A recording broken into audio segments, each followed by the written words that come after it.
Je m'appelle Lila, j'ai 20 ans. Je vais faire la mélodie du bonheur. À 5 ans, je commence le piano. Depuis, il est devenu ma plus grande passion, bien que je n'ai jamais eu l'idée d'en faire mon métier. Contrairement à moi, mes parents, dans leur jeunesse, choisissent une carrière dans des milieux artistiques.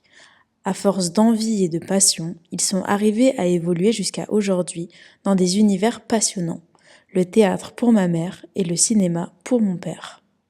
Même si mes parents ont toujours été passionnés par ces milieux, je n'ai jamais senti que l'art était ce qui les poussait à faire leur métier au quotidien. En réalité, ma mère ou mon père vivent leur pratique artistique à la manière d'un travail ordinaire, avec des horaires, des objectifs et des compétences à acquérir. Mais alors, je me suis posé plusieurs questions. D'abord, qu'est-ce qu'on attend de l'art aujourd'hui ?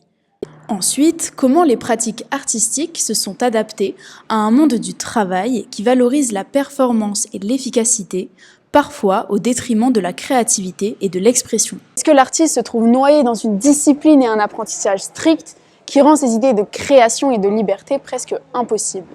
Mais alors, c'est quoi pratiquer l'art aujourd'hui ? Si tu devais donner des synonymes à la notion d'art, qu'est-ce que tu dirais sur ce que ressent l'artiste quand il performe ? J'ai envie de dire, en tant que pianiste, au mieux, est censé sortir une sorte de truc de libération. Une liberté de corps, une liberté d'agir, une liberté de mouvement, de création. Là comme ça, ce qui me vient, c'est culture, épanouissement, parce que pour moi c'est une belle manière de s'épanouir, l'art.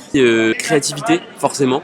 Ces échanges ont montré que, pour beaucoup, un artiste, c'est quelqu'un d'épanoui, libre dans sa créativité et dans sa façon de penser et d'agir. Mais quand on se rapproche, l'artiste est-il vraiment libre et épanoui quand il pratique son art ? Souvent épuisé par la rigueur que demande la pratique, l'artiste semble bloqué par un apprentissage technique de chaque instant. Ainsi, du côté des artistes, est-ce que la créativité et l'épanouissement ont une place dans leur pratique quotidienne ? Pour répondre à cette question, je suis allée à la rencontre de 2 jeunes étudiants qui font respectivement du piano et de la danse à un rythme intensif.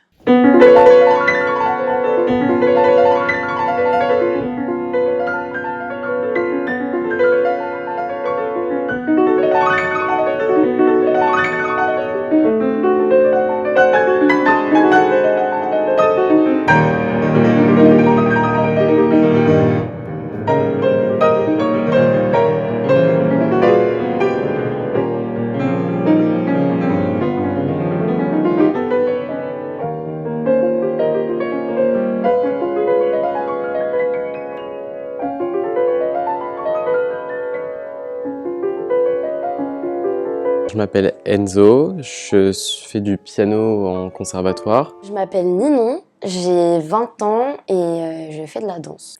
Alors je pense que le piano m'aide forcément à développer une part de créativité, bien qu'elle ne soit pas forcément aussi importante que ce qu'on pourrait penser, surtout dans le cadre de ma pratique, où ça reste une pratique très encadrée, où il y a quand même un travail qui s'apparente aussi à l'artisanat, presque dans la recherche du détail et du perfectionnement. Dans mon travail quotidien, travailler un morceau, etc., j'ai plus l'impression de vraiment faire un travail manuel de perfectionnement que de sans cesse penser à ma créativité.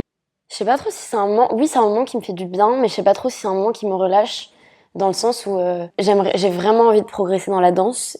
Du coup quand j'y vais, en vrai j'y vais aussi beaucoup pour travailler. Donc je sais pas si c'est un moment de relâchement, mais en tout cas c'est un travail je pense que c'est le travail qui me plaît le plus. On comprend alors que l'art, en pratique, ne se retrouve pas associé à l'expression et à la créativité, mais plutôt au travail, à la concentration et à la discipline. Enzo mentionne la notion d'artisanat pour décrire le travail qu'il effectue face à un morceau. Et il est vrai qu'en s'intéressant à la racine du mot art, on peut lire. Le mot français art dérive du latin ars, artiste, qui signifie habilité, métier, connaissance technique. Donc, à l'origine, la notion d'art désigne d'abord l'habilité ou la maîtrise d'un savoir-faire dans un domaine particulier. Comme l'ont fait sentir Enzo et Ninon, l'art est indissociable de la technique. Or, on peut voir que, dans la modernité, l'art s'est séparé de son acception technique au profit de son sens esthétique. L'art de l'ingénieur n'est pas celui de l'artiste, lequel s'adonne aux beaux-arts, c'est-à-dire aux arts désintéressés, qui visent l'expression de la beauté. L'arrivée des beaux-arts dans la Renaissance a introduit un nouveau sens à la notion, lui associant l'idée d'esthétique et de beauté. On pourrait alors penser que l'idéal du beau à cette époque libère l'artiste des règles pour une création spontanée. Mais au XVIIe siècle, les académies des beaux-arts imposent un enseignement strict, faisant de l'art une discipline codifiée où la technique devient essentielle pour accéder au métier d'artiste. Mais alors, Enzo nous dit quelque chose d'intéressant. Oui, je pense qu'il y a un vrai décalage, peu importe les arts, entre le ressenti de celui qui l'exécute et de celui qui en profite, qui le reçoit. Mais en fait, du simple fait que c'est justement pour moi en partie la magie de l'art, qui est de perfectionner une technique à tel point qu'elle s'apparente à de la magie, qu'elle donne une impression d'incroyable, en fait, d'extraordinaire, qui la rend du coup peut-être incompréhensible pour certains qui l'écoutent et qui ne sont pas du tout expérimentés dans cette pratique.